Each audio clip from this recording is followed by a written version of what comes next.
In section 2.3, we're going to go over linear functions and specifically look at equations in slope-intercept form. So just to recap from Algebra 1, slope is your rise over run, or your vertical change over your horizontal change. You can find that in a coordinate by subtracting your y's and then put that over the difference between your x values between two coordinates. In an example problem, how that would go, and here they're asking what is the slope of the line that passes through the following points.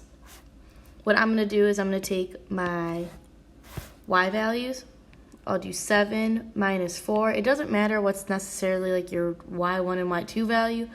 It just matters kind of the order that you're subtracting them. So I started with the 7, so now on bottom, I'm going to go -3 minus -2.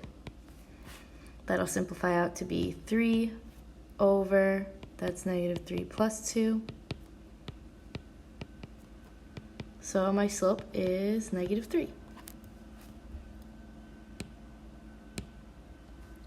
Here's just kind of a summary of different slopes that you're going to see. So we start out just with the basic positive, and negative. Remember that this is positive because we're reading left to right.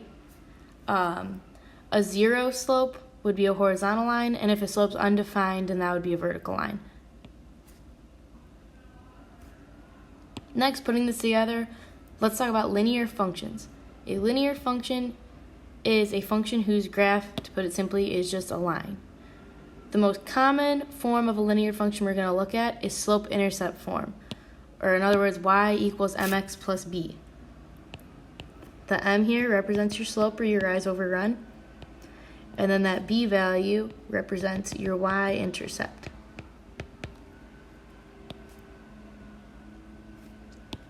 Next, we're going to look at how to write a linear equation. So for today, we're going to look at doing that in slope-intercept form. So y equals mx plus b. The two things that I need to know are my y-intercept and my slope. So if I look at this graph here, I see that my y-intercept is 0, 4, so my b value is going to be 4.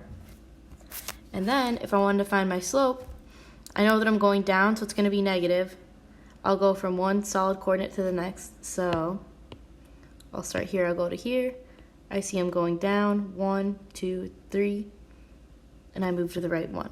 So my slope is going to be -3. So putting that all together, my equation would be -3x plus 4. You could also write that 4 minus 3x. Since it's the property addition, it wouldn't matter what order you put that in.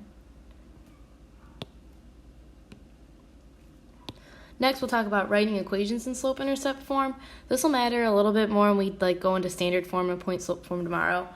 The main thing that you're going to want to write down is that to write something in slope-intercept form, the y needs to be by itself, or just alone. So once you kind of have that, then you're good to go. So in this problem, if I want to get the y by itself, what I'm going to do is first I'll subtract 5x on both sides.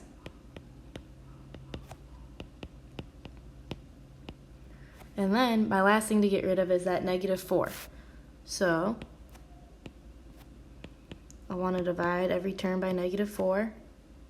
I'll be left with y is -4, negative over negative will turn positive, 5 over 4x.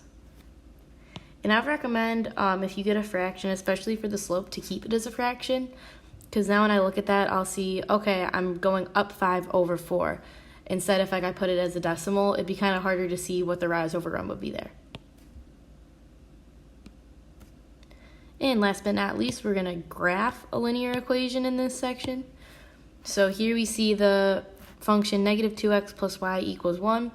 Similar to that last problem, we want to get this into slope-intercept form. Once we have that, we'll easily be able to see what my starting value or my y-intercept is, and then what my rise over run is.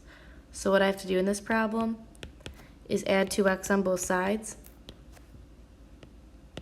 Y equals 1 plus 2x. Now, since it's in the form that I want, I can see that I'm going to be at the coordinate 0, 1 for my y-intercept. and my rise over run is up 2 over 1. So what I'm going to do is plot a point at 0, 1, and then I'll count up 2 over 1. And then once you have a couple coordinates, you'll be good to go. And that's it.